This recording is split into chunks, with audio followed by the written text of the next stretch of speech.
Welcome to the Alsco Uniforms It Pays to Keep Clean podcast. Join us as we spend time with Alsco Chief Operating Officer Jim Kearns. I'm your host, Dana Craig. Let's get started. This podcast has been dedicated to the loving memory of Brandon Beasley. How are you doing, Jim? Great, Dana, how are you? I'm doing okay. Super. So we have a lot to talk about this afternoon. There's been a lot going on, as there always is.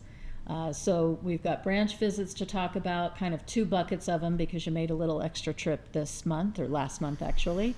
And then we started the month out with Winner's Circle, which is our annual kind of big event for operations and sales to celebrate some really good accomplishments from the prior year. Tell us a little bit about Winner's Circle from 2025. So Winner's Circle was in the Dominican Republic. The theme was Growth Gladiators. Yeah. I wasn't sure what that was going to be about, but the venue was spectacular. It was fabulous. And so it was spectacular.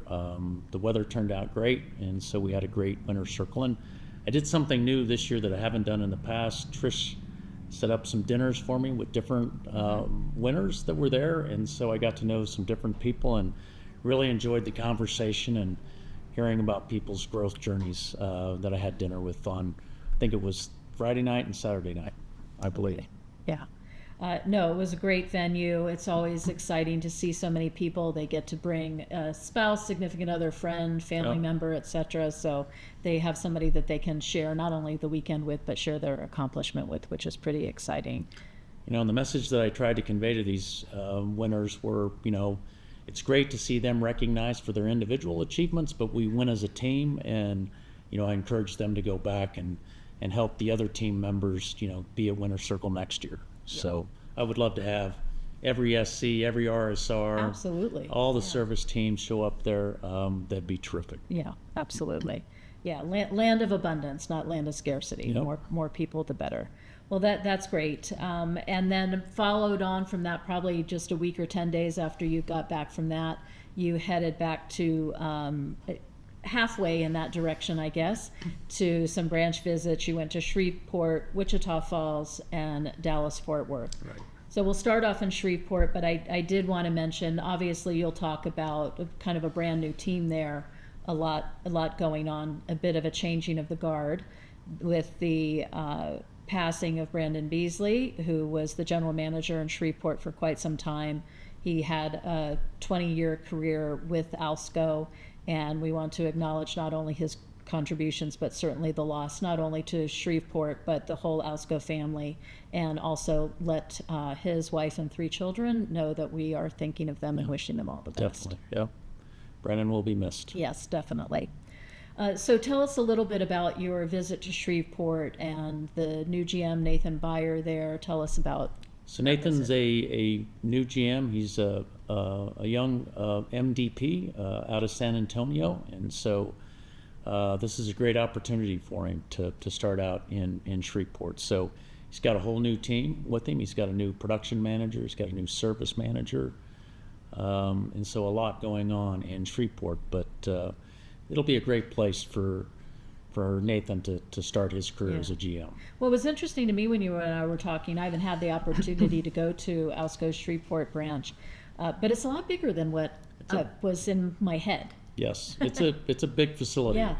And it's been a long time since I was last there. We acquired it. It was one of the facilities we bought with National, but it has a lot of room for growth. And we talked about that. I mean, they go from Dallas, as far east as they can go, and there's lots of opportunities for them to find new business. And I think they have a couple different service centers or depots as well. So That's right. Talk about their growth plan. What kind of geography are we? I think they want to move more southern Louisiana and more eastern Louisiana is where they want to focus their growth on. They do a lot in East Texas, so I think they're going to concentrate more in Louisiana, maybe a little further south. Yeah, they actually have quite a bit of customers in Dallas, which That's of course right. we already have a Dallas-Fort Worth plant that we'll Right. talk about in a little bit. So it definitely seems like there's an opportunity there for them to expand their geography For sure. and really hit some new markets. Like you say, it's a big facility, and they've got this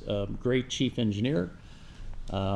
He was introduced to me as Krusty, I guess a name that Tim Stever had given to him. But he does a great job of maintaining that facility. There's some older equipment in there, but it looks good. It's well maintained. He does a great job, and he adds a lot of experience to the management team there, and he seems to be a big part and makes some really valuable So contributions. kind of some stabilization there For with, sure. yeah. So his real name is Lane Adger. I looked that up after you told me his Right. name tag said Krusty. So he sounds like he's a good sport and also knows his job pretty well. And you also had mentioned to me when we were prepping for this, you had mentioned Troy Terrell, who Right. has moved from SC to service manager. Is He's that moved from right? SC to service manager, and so I haven't seen that happen too many times in Yeah. the company, but he's got the right personality for it. I think he's going to have a very positive impact on the RSRs in that organization. I expect those guys to sell a lot in the future. So yeah, we're going to watch closely to see how he does there. But he's got the right attitude, the right get up and go to make Right. this He'll happen. bring a lot of enthusiasm For to sure. that entire service team, Yep. I would imagine. So, of course, you just mentioned Winner's Circle a few minutes ago, and one of the DMs, I think it was, at Shreveport, went to Winner's Circle, first big international trip, Yeah. and maybe didn't go to plan.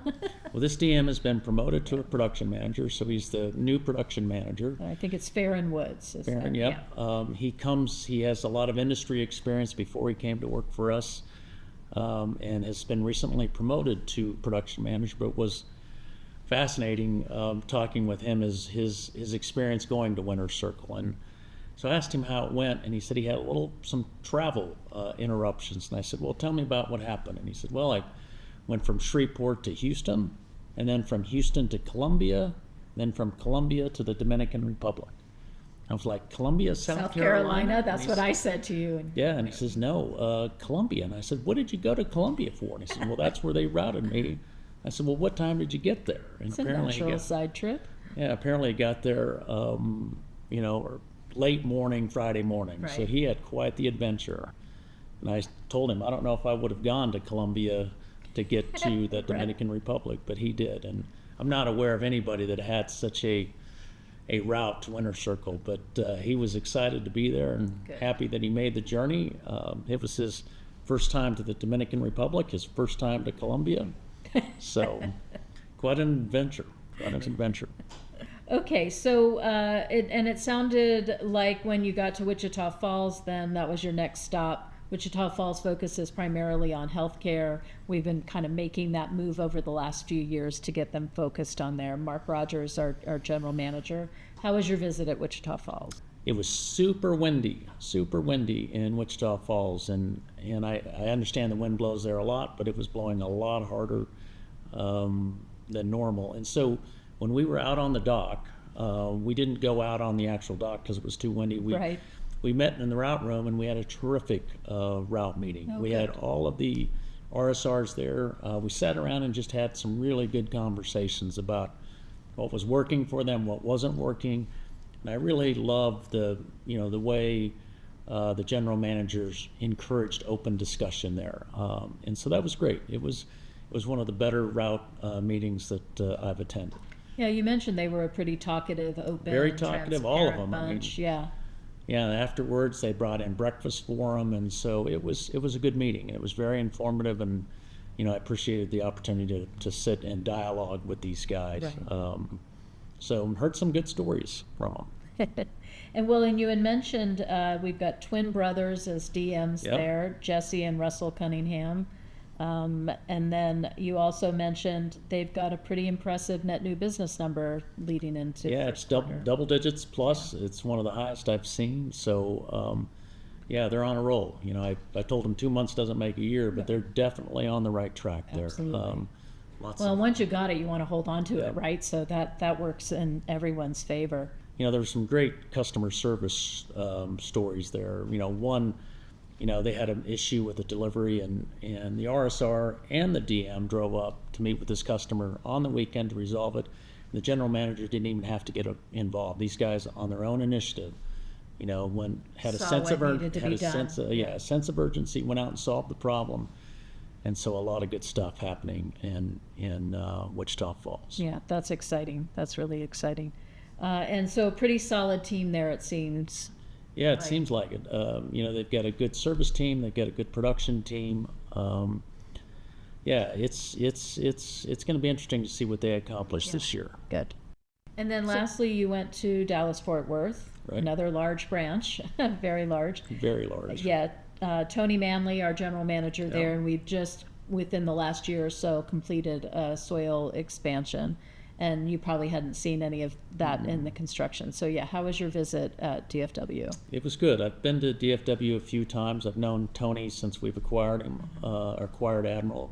He's been the general manager there. And this expansion was needed, right? The Yes. soil department in the past was very difficult. It was very constrained, and so this has changed the way that plant looks, the way it feels. So they've got a terrific production manager, Adriana. She manages as big a production facility as we have in the company, and as we walked through the plant, I was introduced to a lot of her leads and different people.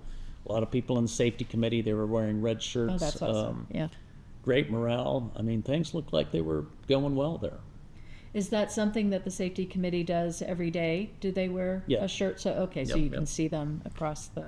And there's Across the way. one particular part of the tour that I thought was interesting is there's kind of a stop and go, a stoplight to go through one intersection in the plant where they've got a lot of bags and carts going, and if you get a red light, you can't go through, and there's an audible sound that lets you know that people are going to stop because traffic is passing through, and it works. I watched it, and it was good because you could be distracted, and get course. run It's almost into like it. metering cars onto the highway, Exactly, right? Yeah. exactly. Talk a little bit about their turnover and TRIR.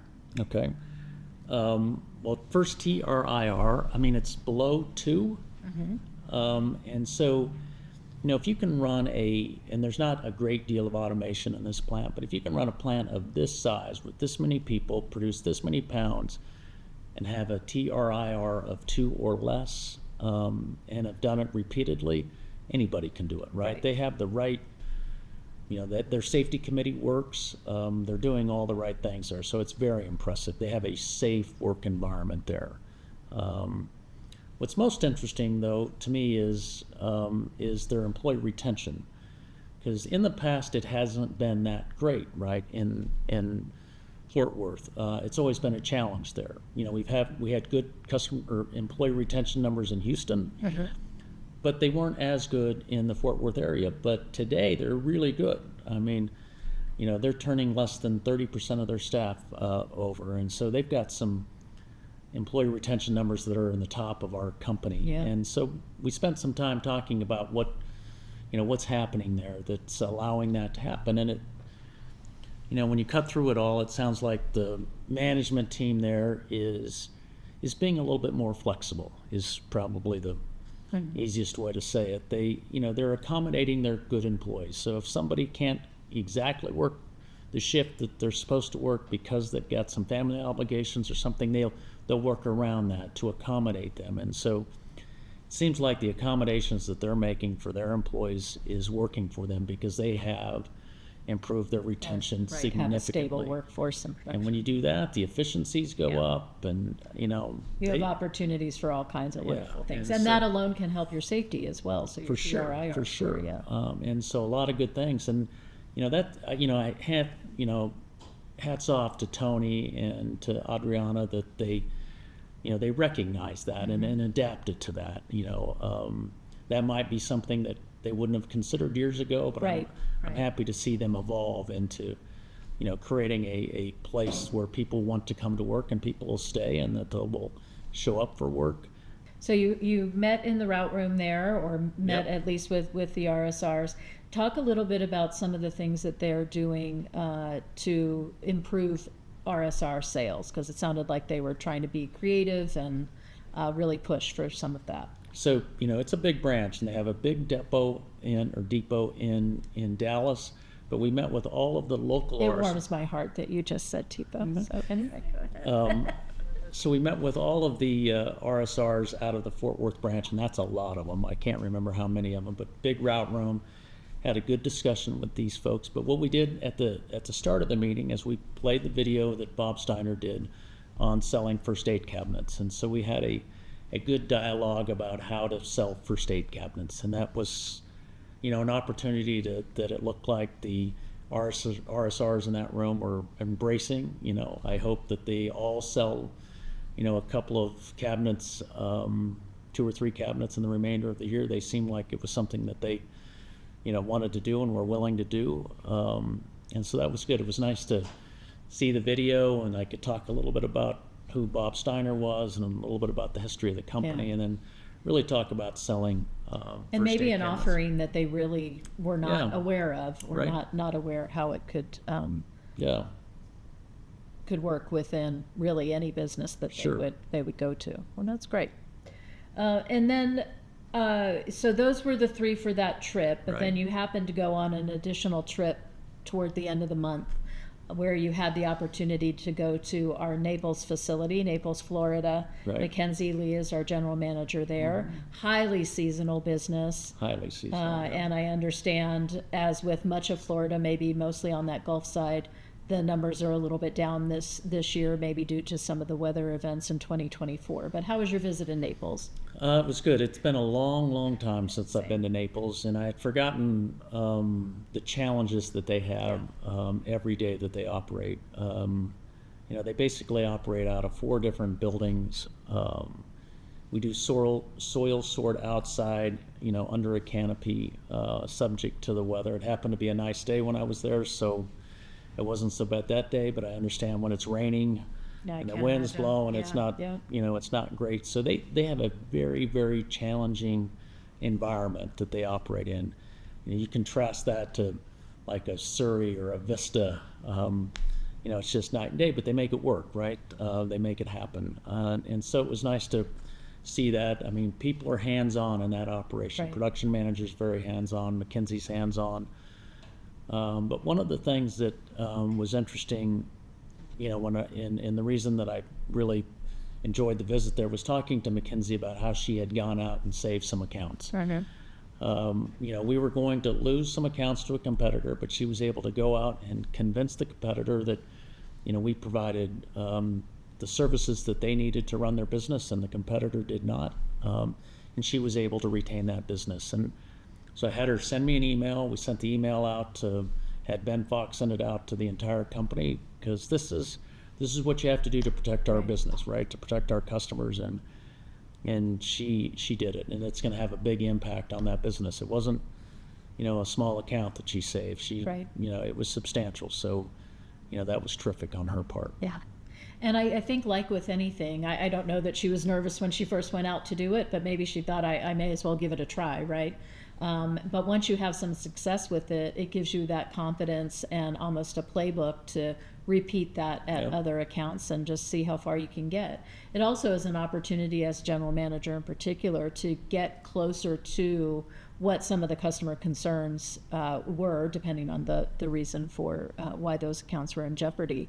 But you can it rounds out your entire view of how you might need to run the operation. Yeah, so that was great. And hopefully, I know other GMs have done similar things with similar accounts, but it's definitely possible. It's worth doing. So hats off to her for doing it.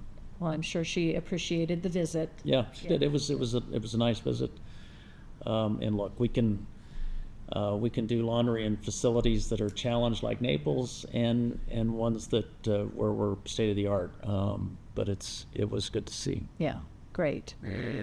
Well, that was a lot of branch visits, actually, in a month of a lot of travel if you add Winter Circle in there. So now we're in April. I know we've got our office managers meeting next week, actually, in Austin, Texas. And after that, you'll be going on your April branch visits where you will be visiting Chicago, St. Louis. Where else am I going? Nashville. Nashville. Yeah. I think we start in Nashville. Nashville. And then, yeah. So, Chicago, St. Louis. So I'm interested to visit those facilities. okay. And Milwaukee, I think, In is Milwaukee, on there yeah. as It's well. hard to keep track. Yeah. Well, Region 2 is like, vast geographically, and then a lot of branches in there. But that'll be a great opportunity to see 4 in 1 week, which will Yeah. be a marathon. Yep. And last year we went to Chicago Yeah. and to St. Louis, but it'll be interesting to see what they've accomplished in the Right. last year. Well, particularly Chicago, because we've got a lot going on there Right. right now. So Big project underway. So. that's right. That's right. Well, I look forward to hearing about those branch visits when we speak next. Great. Okay. Thank Thanks you. for your time. Thank you. That's all for today's episode of the It Pays to Keep Clean podcast. Thank you for joining us on this journey through the world of Alsco uniforms, where we explore the growth and challenges in our industry. Tune in next time for more industry insights, growth strategies, and tales from the field. If you've enjoyed our time together, please leave us a rating and review on Spotify, Apple Podcasts, or wherever you listen to your podcasts. If you want to learn more about our services, visit us at alsco.com. From all of us here at the It Pays to Keep Clean podcast at Alsco Uniforms, thank you for listening. Stay safe, stay clean, and we'll see you in the next episode.